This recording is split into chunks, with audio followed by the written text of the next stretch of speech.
What's going on, top 5 scary family? We hope you all had a spooky and safe Halloween, because we sure did. Halloween is always a good time in the office. But we're back today with some more scary horror stories from around the world, more specifically, North America. Now, before we dive in, make sure your notifications are turned on. That way when we drop a new premiere, we can all meet in the comments and talk spooky stories together, which is always a good time. I'm Taylor McWatters, let's get counting. Kicking off the list at number 5, Grandma's House. This first one is from Abby Kadabi and comes from Connecticut. My grandma's house has always, for as long as I can remember, been a scary place. Most of them are. My dad and aunt and uncle all grew up in the house and had paranormal experiences occur throughout their lives. One example was when my dad and uncle were teenagers, my uncle was walking down the steps and was swinging a towel, as he had just washed his hair. Out of nowhere, my dad, who was standing in the living room at the bottom of the stairs, saw the towel straighten out in front of my uncle as if someone pulled it, and my uncle fell forcefully down the stairs. Ooh! This is when I would quit personally, that would for sure. After I saw that towel fling up, I'd be out of there. Now, my grandma hates all things paranormal, especially Ouija boards. So it's a big no-no in our family to discuss the paranormal events that occur in her house. Around 8 years ago, my oldest brother moved into the basement of their house. One night when he was home alone, he woke up out of a deep sleep, having felt like he was shaken by somebody. He stood up and instantly smelled gas. So he went upstairs and outside of the house. Later, he found out there was a carbon monoxide leak, and if he hadn't woken up, there's a big chance he could have died in his sleep. So months after that, when my grandparents were away for the weekend, the family decided to try a ghost radar app in their house. I guess that's a good solution other than a Ouija board, just a radar. We'll see. We all sat around the phone and my uncle asked the normal questions, like is anyone here, what's going on, blah blah blah. And then he asked who used to live in the basement. And at this point, my brother had moved out. That's very important. The ghost radar replied with my brother's full name, which no one ever calls him. We were shocked, so my uncle asked, how did you save him? And it replied with, awake. Huh? And then he asked, what did you save him from? And it said, gas. That's crazy. Needless to say, we were shocked. The last thing I'm going to talk about that happens in the house is my grandparents' friend's obituary, who passed away probably 15 years before. It will show up in their kitchen every month or so. They usually say hello to their friend and put the obituary back in the basement where it's supposed to stay. A little while later, it will show back up in the kitchen. I would tape that thing to something. I would tape it to the wall. I would turn that phone off, by the way, that Ouija board, like radar app. No way, that shouldn't be in the app store. That shouldn't be $1, no chance. And number 4, Ouija board troubles, all the way from Kentucky. This one is fresh off the press, posted not too long ago from username Totenkopf907. It started with my sister and a group of her friends playing with a Ouija board when we were younger. Classic start. My sister and her friends were between the ages of 10 and 12, and I just being 7. Okay, I'm the same age for my sister, so already I'm freaked out by the story. My grandmother told me that because I was the youngest and the most innocent of the group, something latched to me. Awesome, now I'm even more afraid. I have many stories to tell, but I'll tell some of the shorter stories unless you guys and girls are interested in hearing more. Yes, we'll definitely keep an eye on this user. My mom saw a black figure which looked like a person crawling on all fours with dislocated joints coming down the hallway wearing one of my Halloween masks, and when my mom turned to face it, it disappeared. She screamed my name thinking it was me trying to scare her and play tricks. But when she saw that I poked my head out of the day room, which was an added-on living room to the trailer, her face lost even more color. She had me go into my room and dig out a Halloween mask that was a skull-faced plate with horns around the top. She said the figure was wearing it and she wanted it out of the house. Fair, that makes sense.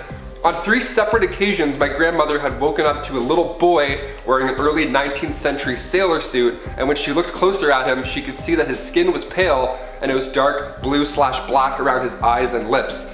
Sounds like a ghost to me. Another time I was playing with my dog by throwing a blanket over my head and he would pull the blanket off. My dog started to whimper and cry before I could take the blanket off to see what was wrong, and I heard a deep raspy male's voice breathing heavily into my ear. That's horrible. My dog then proceeded to freak out and bark, even worse. These are the shorter stories that I have. The rest are long enough to make a movie and or thick chapter book.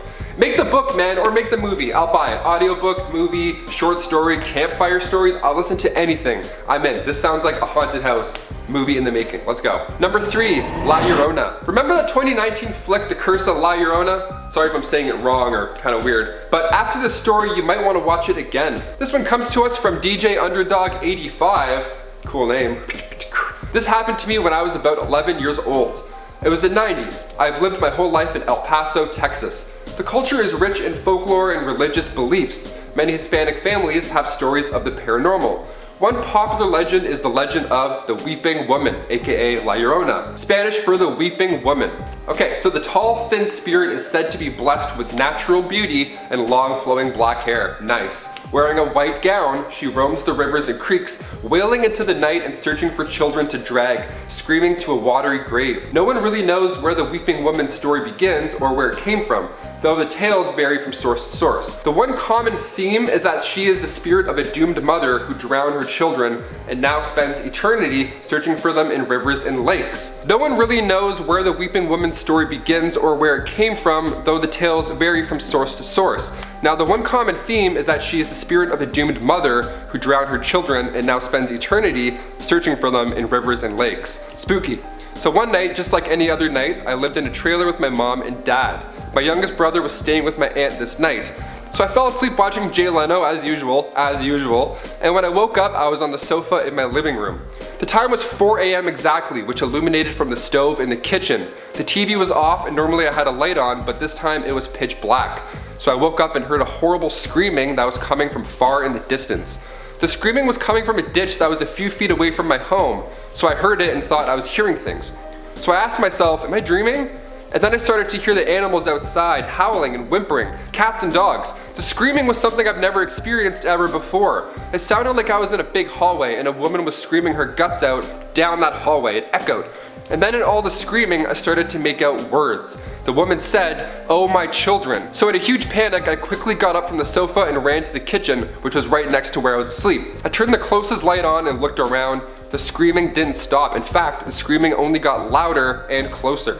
I questioned my sanity at this moment. Was I going crazy or hearing things? Then I thought to myself, nope, this is real. The animals are responding in a negative way. This is real life. So I did what any 11-year-old boy would do in a moment like this. I ran to my mom and dad's room. I reached for my mom and shook her awake wildly. She woke up slowly, and to my amazement, the screaming faded away as she woke up. Oh, that sucks.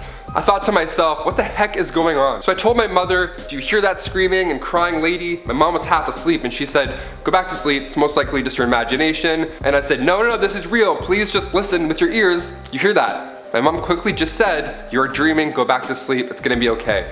And by then the screaming had faded away, as if whatever was screaming knew that the adult was awake. I was terrified as well. I returned to the living room and quickly turned off the television and left most of the lights on as well. I didn't go back to sleep until the sun came up, of course. I couldn't believe what I heard and witnessed. I was treated like a crazy person whenever I told my story. It got so bad that I kept my experience to myself. And to this day, I don't care what people think of my experience. I know what I heard, and a couple years later, it happened to me again. Okay, the movie was scary, let alone hearing about a story in real life. That's awful. And number 2, the Nebraska Haunting. This comes from Casey Ignis and it's making rounds online. When they were 16 years old, they started working at a Subway sandwich shop a few miles away from their house. I was in a fairly decent neighborhood with a fire station across the street. However, that didn't stop me from feeling uneasy when taking out the trash in the dark by myself at 10 p.m. Hey, I know the feeling. I worked at a retirement home and taking out the garbage was a challenge. There's a lot of stories, a lot of creepy stuff that happened there. I'll save that for another video. They continued to say that when they first started working there, everything was going great. I made a new friend, I was enjoying going to work. We were pretty short-staffed, so besides the 2 managers, it was just me and a coworker, Jackie. Being understaffed, Jackie opened the store and worked until 4 p.m. and I closed the store, working of course from 4 until 10:30. At first, nothing big happened. I always felt uneasy when I was alone, but nothing I couldn't ignore. And then small things started happening. The doorbell would go off when the door was shut and locked. On our shelf in the back, we had bags of sauce. Those would slide off the shelf and onto the floor, even when they were a foot away from the ledge.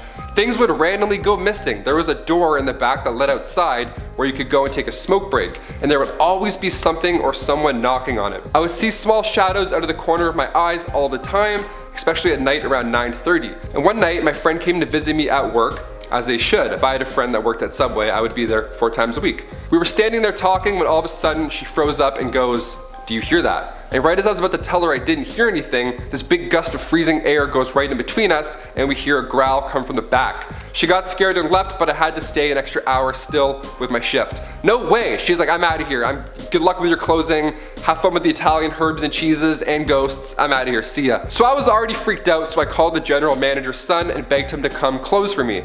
He didn't believe in ghosts or anything like that, so he was pretty annoyed when I called. But he ended up coming anyways. Clutch. When he got there, he came in through the back door. I told him what happened and he told me I was just hearing or seeing things, and then we walked to the front of the store. Right when we got there, he froze and was staring out the windows. The entire front of the store was covered in tiny child-sized handprints, all the way where nobody could even reach. I asked him if he finally believed me and he just nodded. I quit the next day.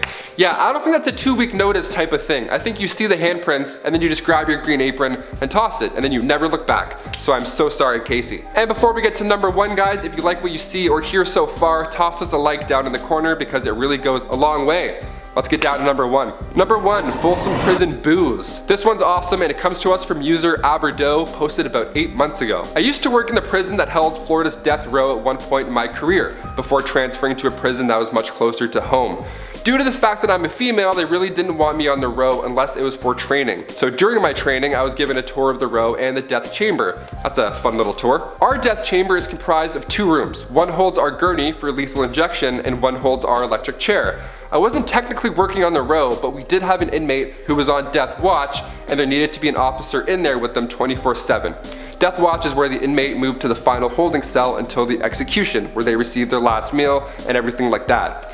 An officer came to relieve me for a 15-minute break, and due to the size of this prison, I couldn't really walk out and have a smoke in time, so I decided to just explore a little bit on my break out of morbid curiosity. I walked into the room with the gurney and I saw it from the window, and I felt my heart sink knowing that the inmate that I was watching over would be strapped down to it just in a few hours' time. I ended up finding myself in the room with the chair, and when I did, something felt really off. I felt a mix of feelings: despair, anxiety. My mind was racing. I felt uneasy and I turned to leave the room when I heard, "You didn't think I would be back, huh?" I felt like I was in an Arctic tundra. I began to shiver. My spine was tingling. I was frozen in fear because I knew that I'd entered the chamber alone.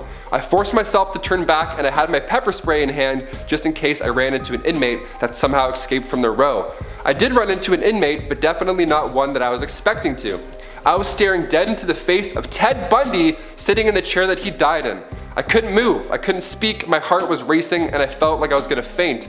I began backing away slowly. It was like he was alive, but he wasn't though, and the only way that I would have known that this was an apparition was because I knew that he'd been executed in the 80s. So still frozen in fear, I watched what happened to be an alive Ted Bundy disappear like he had never been there in the first place. So I got the hell out of there and was unable to speak to anybody the rest of the day. I don't blame you.